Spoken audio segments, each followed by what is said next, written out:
Bismillahirrahmanirrahim. Alhamdulillahirabbil alamin wassalatu wassalamu ala asyrafil anbiya'i wal mursalin sayyidina wa maulana Muhammadin wa ala alihi wa sahbihi ajma'in. Rabbi syrah li sadri wa yassir li amri wahlul 'uqdatam min lisani yafqahu qawli. Allahumma la sahla illa ma ja'altahu sahla wa anta taj'alul hazana idza syi'ta sahla. Allahumma faqihna fid din wa 'allimna at-ta'wil. Amma ba'd. Amin. Baik, kita lanjutkan untuk hari ini. Inilah tema kita insyaallah yang akan kita bahas pada sore hari ini 1 jam ke depan. Kita ada tajwidnya, kita ada gunnah dan idgham bila gunnah. Gunnah itu bahasa Arab artinya adalah dengung, seperti itu.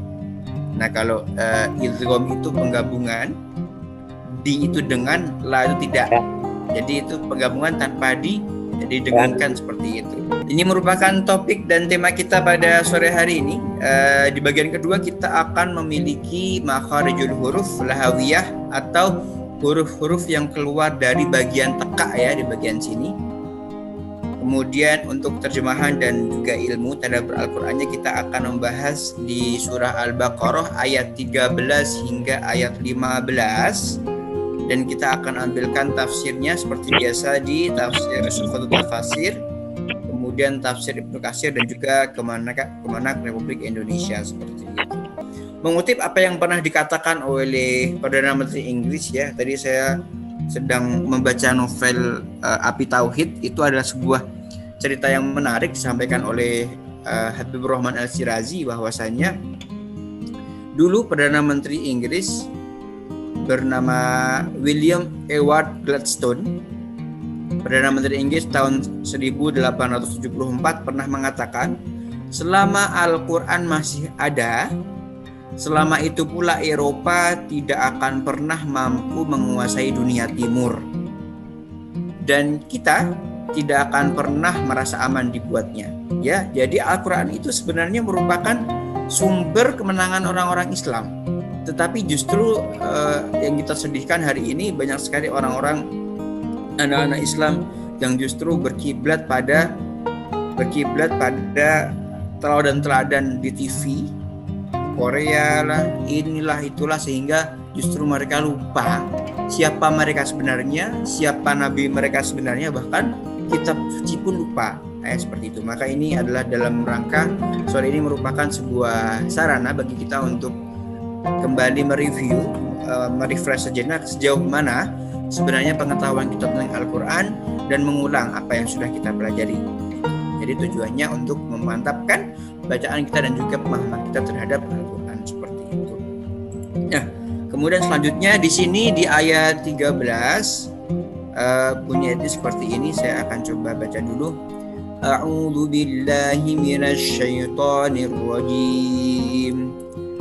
Wa idza qila lahum aminu kama amanan nasu qalu anu'minu kama amanas sufaha ala innahum humus sufaha walakin la ya'lamun. Begitu. Di sini ada yang saya beri warna kuning. Ini nanti berkaitan dengan materi tajwid kita, yaitu idgham itu gunnah dan juga idgham bila gunnah seperti itu. Artinya di kuning bagian pertama ini maka kita akan baca ditahan 2 harakat. Maka tadi saya baca amanan nasu. Nah, itu adalah makna gunnah. Ditahan selama 2 harakat seperti itu. Sama ketika ada nun bertasydid, ketika di sini juga dikatakan innahum, ya, innahum ditahan 2 harokat karena dia termasuk hukumnya gunnah seperti itu. Selama ada nun bertasydid maka dia akan dibaca ditahan dengung 2 harakat begitu. Kemudian di bagian terakhir di sini saya juga beri warna kuning, maknanya adalah ketika ada nun mati atau sukun kemudian bertemu huruf lam, maka dia dibaca idgham bila gunnah. Artinya seolah-olah nun ini tidak terbaca, tidak ada, tetapi langsung dimasukkan ke huruf la atau digabungkan, ya. Begitu. Walakin la ya'lamun. Mengapa demikian? Karena ada huruf nun sukun di sini bertemu dengan huruf lam, sehingga nun dianggap tidak ada dan langsung masuk ke huruf lam, seperti itu. Baik, di sini juga sudah hadir di tengah-tengah kita juga Ustaz Syariful Amri. Insyaallah nanti kita berguru juga dengan beliau, begitu. Dari bapak-bapak ada yang mau ingin mempraktekkan atau ingin mencoba membaca? Boleh, silahkan. Pak Muhib ini ingin coba membaca atau tidak dulu? Boleh Pak, saya coba. Boleh, silakan. A'udzu billahi minasy syaithanir rajim. Wa idza qila lahum aminu kama amanan nasu qalu anu'minu kama amanas sufaha ala innahum humus sufaha walakin la ya'lamun. Oke, di situ gunahnya sudah dapat Pak Muhib, ya, di pertama dan kedua. Kemudian yang ketiga di idgham bila gunahnya itu sudah dapat. Tetapi tadi Pak Muhib di bagian ini itu lupa, ya. Ada panjang di situ. Walakin. Walakin. Begitu. Boleh diulangi Pak Muhib? Iya, boleh. Wa idza qila lahum aminu kama amanan nasu qalu anu'minu kama amanan sufaha ala innahum humus sufaha walakin la ya'lamun. Oke, baik. Terima kasih Pak Muhib atas bacaannya yang bagus sekali, ya. Nah, di sini kita akan coba lihat apa kandungan dari surah Al-Baqarah ayat 13 ini. Al-Baqarah itu artinya unta betina, sapi betina, ya.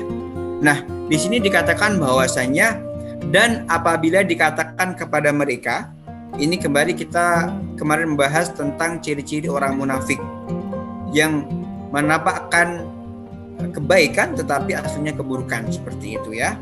Nah, dan apabila dikatakan kepada orang-orang munafik, berimanlah kamu sebagaimana orang lain telah beriman. Mereka menjawab, apakah kami akan beriman seperti orang-orang yang kurang akal itu beriman? Ingatlah, sesungguhnya mereka itulah orang-orang yang kurang akal, tetapi mereka tidak tahu. Ya, di sini secara jelas bahwasanya orang-orang kafir ini, orang-orang munafik ini mengecap bahwasanya justru orang-orang beriman ini tidak punya akal, ya. Tetapi kemudian dibalas, ya bukan seperti itu, justru kalian sendiri yang orang-orang safi. Safi itu dalam bahasa Arab artinya pandir, ya, kayak bodoh sekali, seperti itu. Nah, mereka menggunakan kata-kata ini, maka Allah mengatakan sesungguhnya mereka sendirilah orang-orang munafik inilah orang-orang yang sesungguhnya yang safi atau sufaha jamaknya, ya. Jadi dalam bahasa Arab itu edisi singlenya satu itu adalah safihun, kemudian jamaknya adalah sufaha, seperti itu.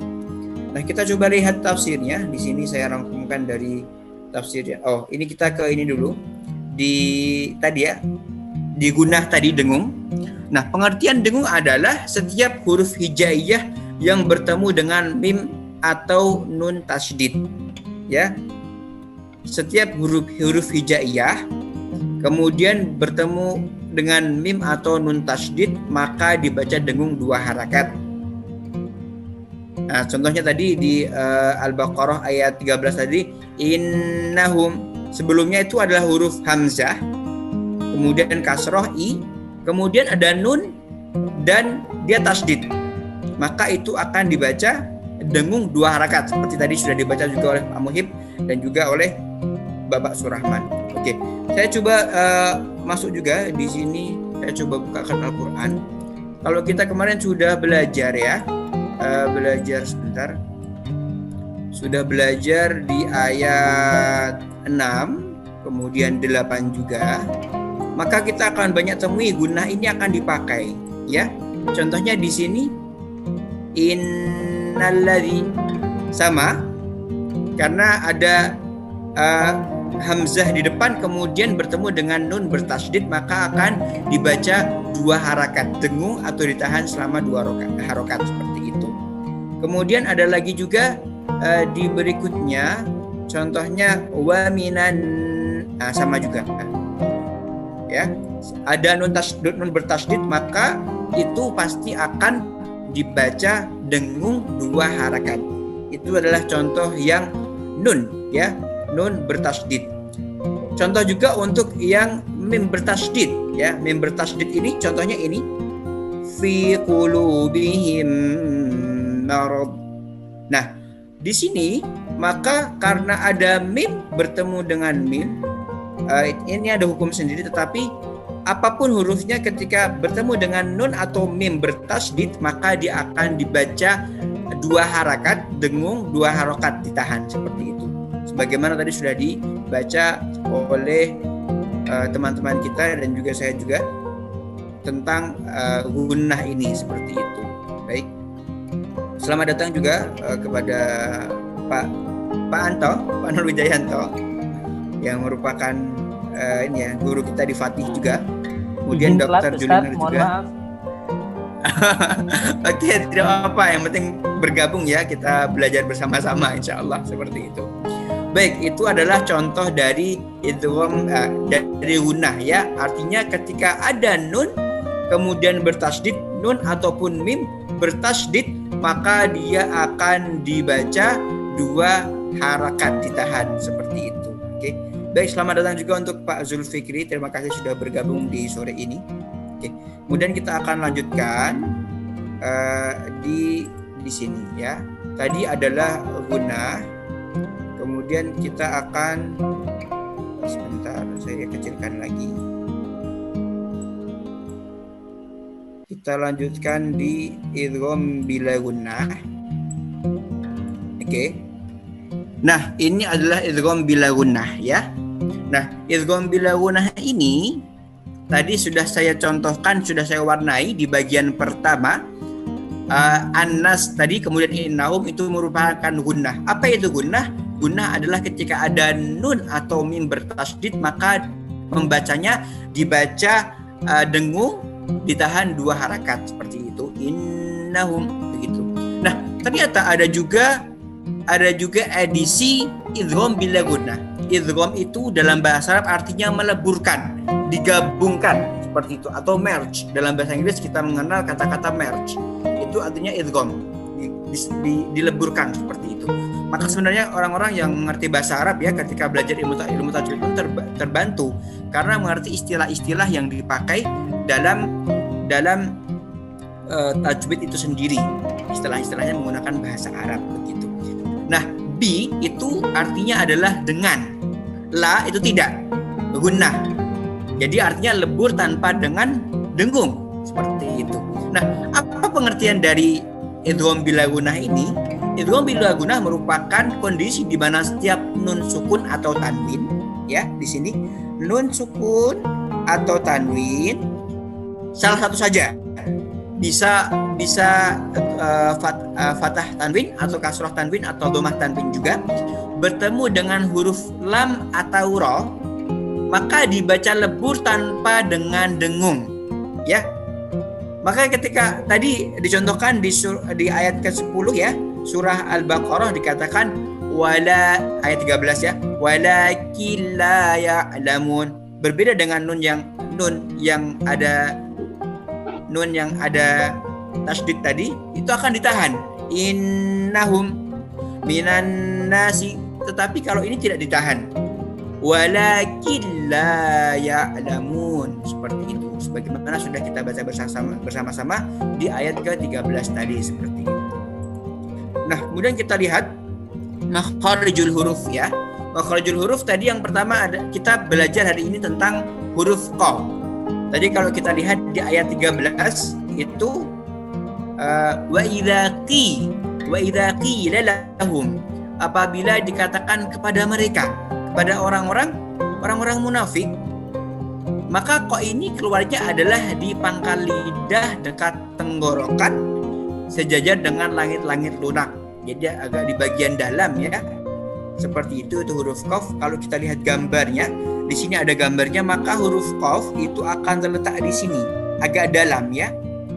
Itu sebenarnya satu kompleks dengan kaf, tetapi kaf agak sedikit maju, qaf sedikit dalam. Seperti itu, perbedaannya seperti itu. Huruf-huruf al-lahawiyah, yaitu huruf-huruf yang keluar dari tekak, seperti itu. Itu untuk makharijul huruf atau tempat keluarnya huruf, begitu. Jadi dalam bahasa Arab makhraj itu adalah artinya tempat keluar. Bentuk jamaknya adalah makharij atau tempat-tempat keluar huruf, seperti itu.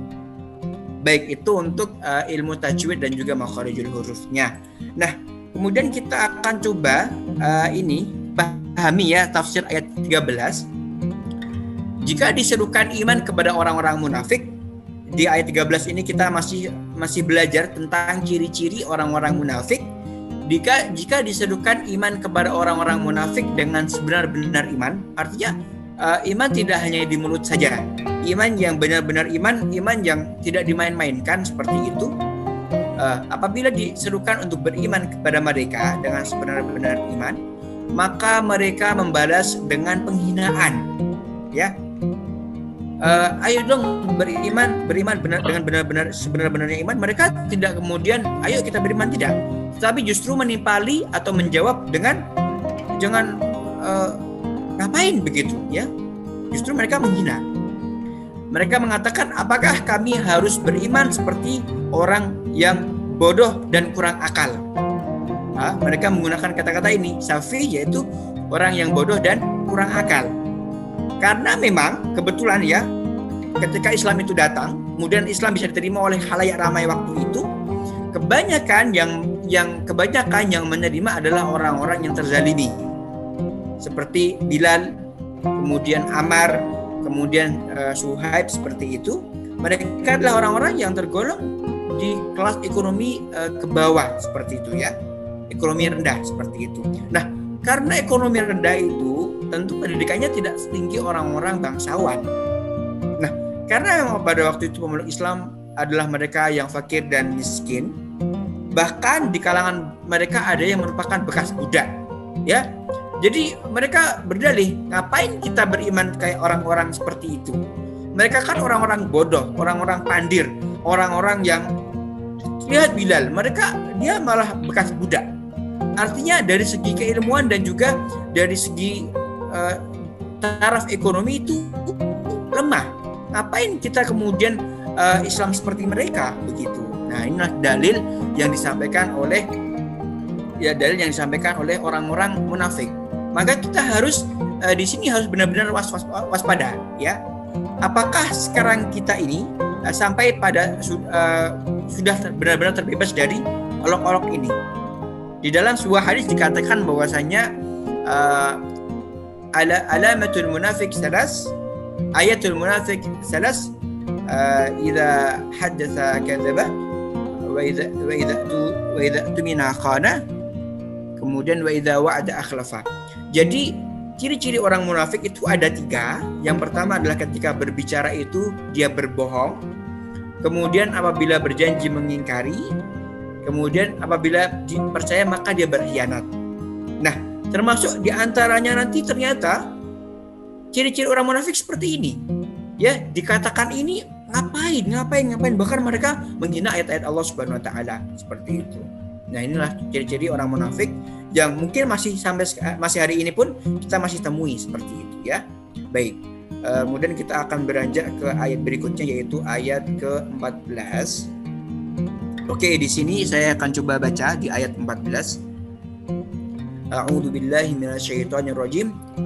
Wa idza laqul ladzina amanu qalu amanna wa idza khalu ila syayatinihim qalu وإذا خلوا إلى شياطينهم قالوا إنا معكم إنما نحن مستهزئون. Oke, di sini sama kita dapati 3 warna kuning. 3 warna kuning maksudnya adalah gunnah tadi, di mana kita membaca ayat itu, membaca bagian itu ditahan sebanyak 2 harakat. Maka penekanannya adalah amanna, inna, innama, seperti itu. Baik, kita coba. Apakah ada bapak-bapak yang hadir pada sore hari ini berkenan untuk mencoba membaca? Boleh, silahkan. Pak Muhib, apakah mau mencoba? Oke, siapa? Oke, silakan Bapak. A'udzu billahi minasyaitonir rajim. Wa idza laqul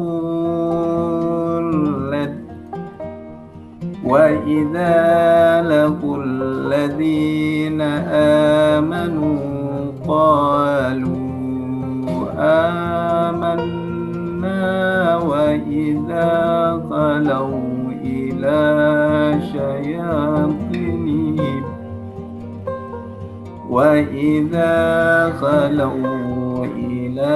syayatinihim qalu inna ma'akum innama nahnu mustahzi'un. Oke, bagus sekali. Terima kasih Pak Muhib ya. Nah, ini saya juga sampaikan rahasia ya.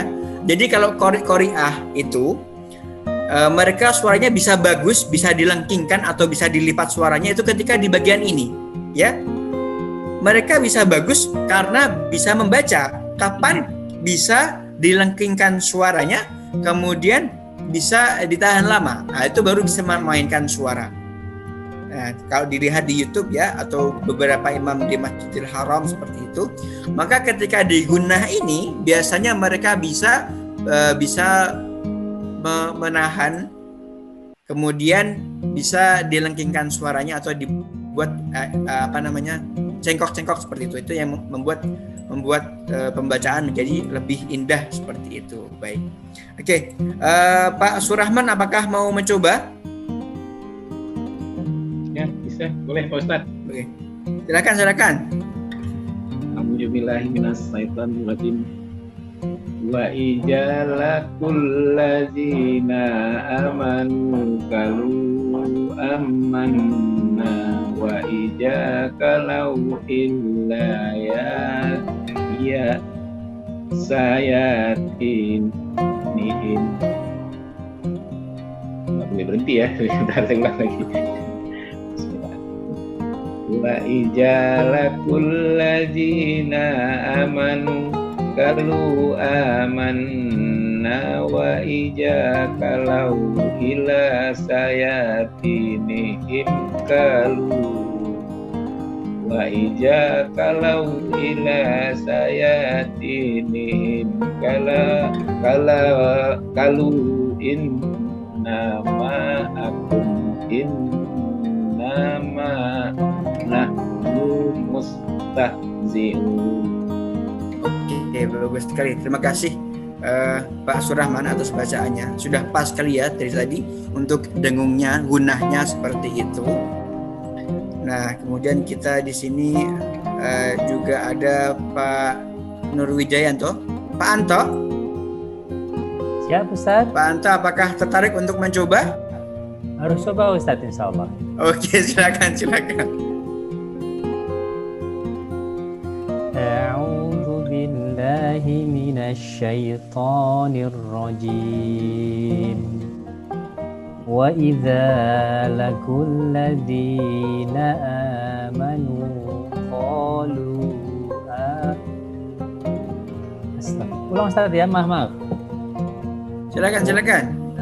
لقوا الذين آمنوا قالوا آمنا وإذا خلوا إلى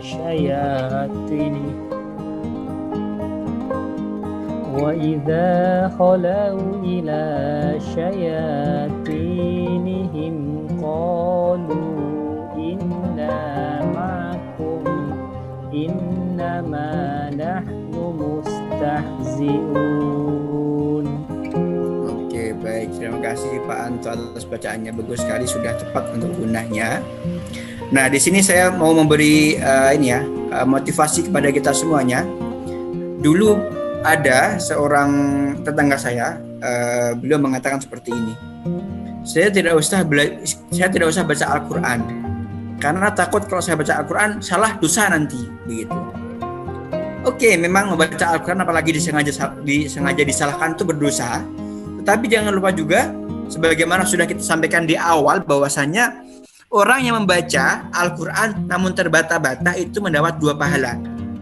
Jadi ternyata pahalanya orang yang membaca terbata-bata itu lebih banyak dari orang yang lancar. Kok bisa begitu? Ya, karena orang yang terbata-bata itu akan mendapat 2 pahala. 1 pahala dari pembacaannya tentunya. Kemudian yang kedua adalah dari keberatan atau dari susahnya membaca. Itu juga diganjar oleh Allah Subhanahu wa taala. Nah, kalau orang-orang yang lancar tidak, ya udah baca, pahalanya dari membaca saja, tetapi tidak dari kesusahan dalam membacanya, seperti itu. Maka setiap huruf yang kita pelajari hari ini, dan insya Allah selama di rumah kita ulang-ulang, itu akan menjadi sebuah nilai tambahan untuk amal kita. Ketika kesusahan maka kita akan mendapat 2 pahala. Ketika semakin banyak membaca maka kita akan mendapat puluhan pahala atau bahkan ribuan pahala, sebagaimana kita banyak jumlah huruf yang kita baca, seperti itu. Karena 1 huruf di dalam Al-Quran dihitungnya adalah 10 kebaikan, seperti itu. Maka bisa dibayangkan baca bismillah saja sudah banyak sekali, apalagi kita membaca ayat Al-Quran, seperti itu. Baik, kemudian juga ada Pak Mahmudin, apa tertarik untuk membaca Pak Mahmudin? Insyaallah Pak, saya coba. Oke, silakan Bapak. A'udzu billahi minasy syaithanir rajim. Bismillahirrahmanirrahim. Wa idza laqul ladzina amanu qalu amanna wa idza halau ila sayatinihim qalu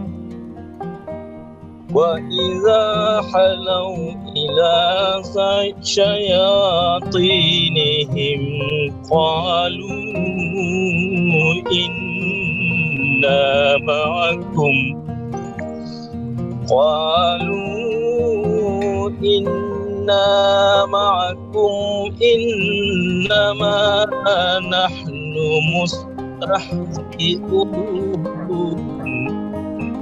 Oke, baik, terima kasih Pak Ahmudin ya. Bagus sekali, sudah pas gunanya. Ini kelihatannya sedang di mobil Pak ya? Iya, betul Pak. Oke, baik, terima kasih banyak. Semangat sekali di mobil ya. Kita doakan semoga perjalanannya lancar sampai tujuan. Terima kasih Pak. Sama. Oke, nah kita akan coba kembali tengok sebenarnya apa isi dari surah Al-Baqarah ayat 14 ini. Jika tadi di ayat 13 sudah dijelaskan, ketika orang munafik itu disuruhkan untuk beriman, mereka menolak. Bahkan mereka berdalih bahwasanya ngapain beriman, sedangkan orang-orang yang beriman itu orang-orang bodoh, orang-orang yang level pendidikannya di bawah rata-rata, kemudian malah mereka budak, seperti itu ya. Nah, jadi ternyata kebenaran itu di sini kita belajar, kebenaran itu tidak dibuktikan dengan kemewahan.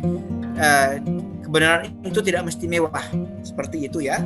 Karena ternyata banyak sekali orang-orang besar, bahkan raja itu diuji dengan kekayaannya sehingga tidak mau beriman. Ya, banyak sekali. Kalau kita lihat bagaimana ceritanya orang-orang kafir Quraisy, mereka yang tidak mau beriman justru orang-orang kaya. Orang-orang yang duitnya banyak. Orang-orang yang hartanya banyak sekali. Perniagaannya lancar. Justru mereka orang-orang yang tidak mau beriman karena sudah merasa aman dengan kehidupan mereka. Seperti itu. Nah, kemudian kalau kita lihat bagaimana Fir'aun, justru dengan kekayaannya tidak cuma mengingkari Allah, tidak. Justru dia menganggap dirinya itu Tuhan. Sehingga semua umatnya pun, orang-orang di kerajaannya Fir'aun menganggap Fir'aun itu Tuhan. Seperti itu. Saking ini ya, terperosok atau terperangkap dalam kekayaan. Maka kita di sini berusaha menjadikan kekayaan yang kita punya bukan sebagai sebuah modal kebanggaan kita, membanggakan diri, kesombongan tidak, tetapi menjadikan sebuah kekayaan sebagai sarana untuk menuju akhirat, begitu. Karena banyak juga ya kekayaan yang tidak menjadi sebuah ujian, tetapi menjadi sebuah awal dari keberhasilan. Bagaimana kita lihat bagaimana Abu Bakar menginfakkan semua hartanya untuk dakwah.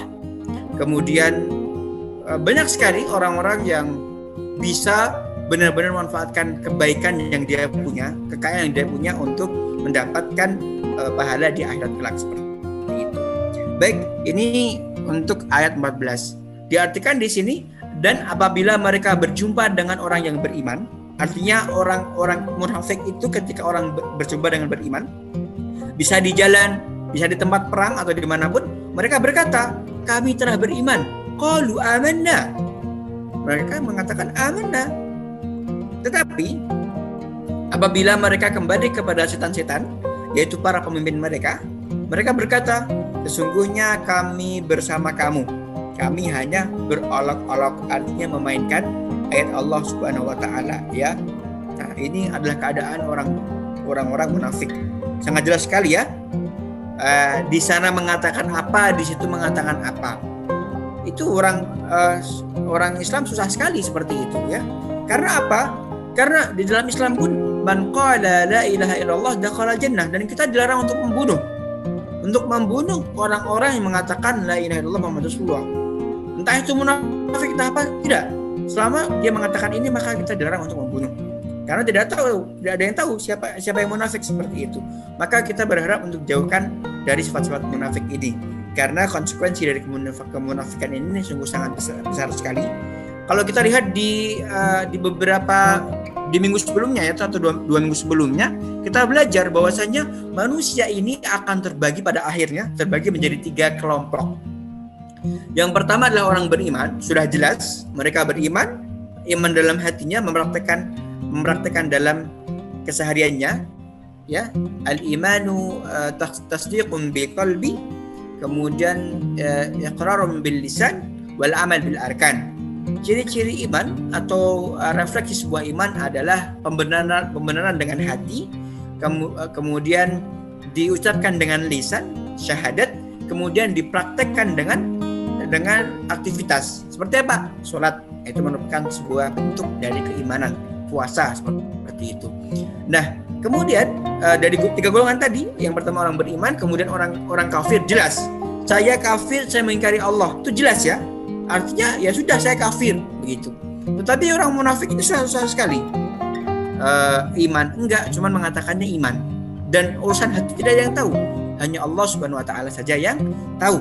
Seperti itu. Sehingga suatu ketika pernah sahabat Rasulullah sedang berperang. Kemudian ketika berperang itu, orang yang di depannya mengatakan ketika sudah tersudut, sehingga kesempatannya hanya 1 kali, kemudian meninggal karena ditebas seperti itu. Orang itu mengatakan la ilaha illallah Muhammadur Rasulullah. Maka karena sahabat ini, enggak, kamu mesti bohong, itu kamu akal-akalan aja, karena kamu sudah kepepet, kamu bilang seperti ini. Kemudian dibunuhlah musuh itu oleh sahabat. Kemudian cerita ini sampai kepada Rasulullah SAW. Kemudian dalam waktu yang sama Rasulullah mengatakan, kenapa kamu bunuh orang itu? Sahabat mengatakan, Rasul, dia kan bohong dia, mentang-mentang kepepet, dia bilang gitu aja. Sebenarnya dia nggak beriman kan? Loh, siapa yang tahu iman? Ya, siapa yang tahu iman? Tidak ada satupun orang yang tahu keimanan seseorang. Maka kita tidak boleh menjudge. Apakah kalau kamu bisa bisa buktikan dia tidak beriman, coba kamu belah dadanya sampai disepertikan oleh Rasulullah. Artinya apa? Masalah iman ini masalah hati, kita sebagai manusia tidak bisa membacanya seperti itu, dan kita harus hati-hati begitu ya. Baik, ini adalah ciri-ciri orang yang orang munafik tadi. Kemudian di ayat 14 ini ditafsirkan bahwasanya orang-orang munafik akan menampakkan keimanan, kewalian, kesolehan mereka dan keakraban sebagai tipuan bagi orang-orang mukmin. Agar apa? Agar mereka mendapat kebaikan dan bagian ghanimah, harta rampasan perang ya. Jadi kalau lagi menang perang tuh orang-orang munafik dekat. Astagfirullah atau apa, menunjukkan sesuatu yang dia tuh soleh seperti itu, sehingga akan dibagi atau mungkin mendapat cipratan ya, keuntungan dunia seperti itu. Tetapi ketika mereka kembali kepada pemimpin mereka, pada preman mereka, ketua preman mereka menyatakan kesamaan keyakinan mereka dan mengukuhkan sikap penghinaan mereka kepada kaum muslimin. Ketika balik, misalkan ditanya, kamu ngapain ke sana? Enggak, saya ke sana cuman mengolok-olok mereka saja. Saya enggak beriman, cuman bilang aja beriman, seperti itu ya. Nah, inilah contoh bagaimana orang-orang munafik berlaku, berinteraksi dengan orang-orang Islam, bahwasanya mereka tidak beriman tetapi mereka mengaku beriman, seperti itu. Contohnya juga waktu itu ada Abdullah bin Ubay yang merupakan dengkot Yahudi, karena sudah terpaksa di Madinah waktu itu, sudah terpaksa Rasulullah datang dan eksistensi dia sudah tidak dianggap prestis lagi, maka dia secara diam-diam mengakui Rasulullah, tetapi sebenarnya tidak mengakui, seperti itu ya. Baik. Kemudian berikutnya di ayat 15. Nah, kalau kita lihat di ayat 15 ini adalah ayatnya bersih, tidak ada warna ya. Tidak ada warna gunnah dan bila gunnah ya.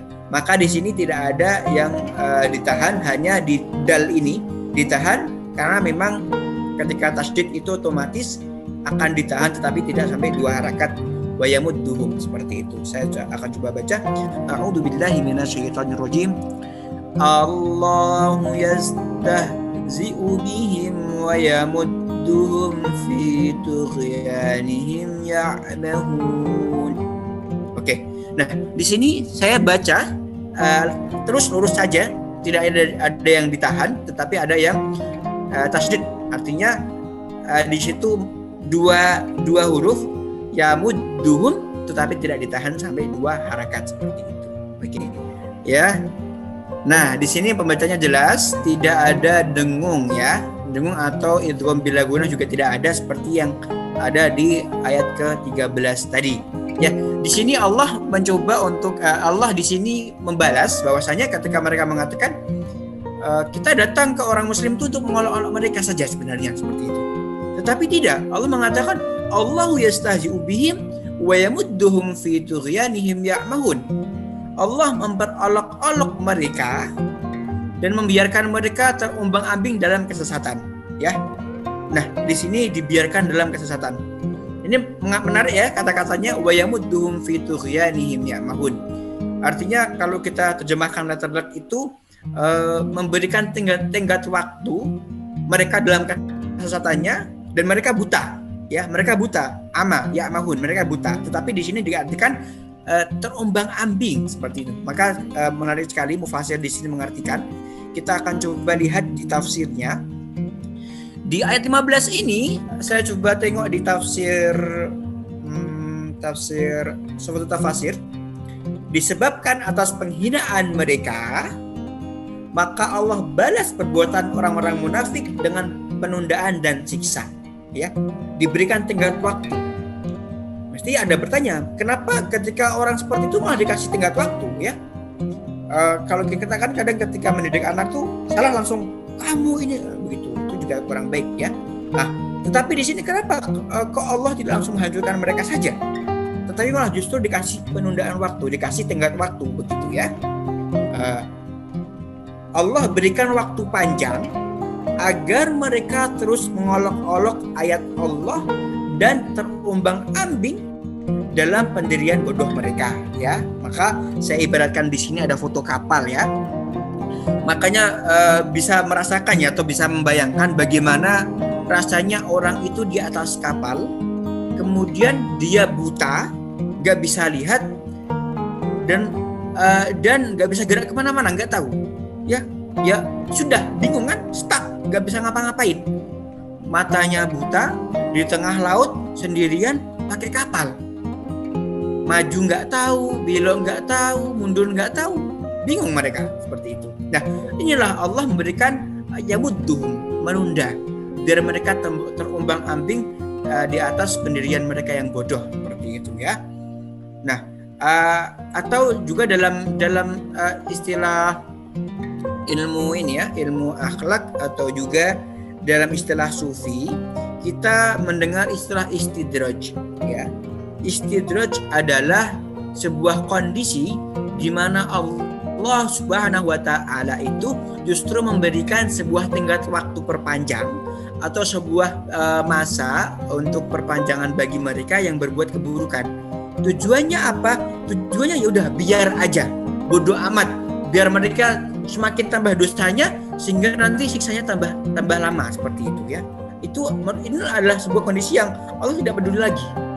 Makanya ini sebuah kondisi yang sangat mengenaskan, sangat riskan ketika seseorang yang tenggelam dalam keburukan, kemudian tidak melirik hidayah atau tidak berinteraksi dengan orang-orang baik, terus tenggelam dalam keburukan, maka ini akan bisa berpeluang masuk dalam kondisi istidraj, di mana Allah Subhanahu wa taala tidak peduli lagi, manusia dibiarkan terus dalam kesesatannya kemudian dihancurkan.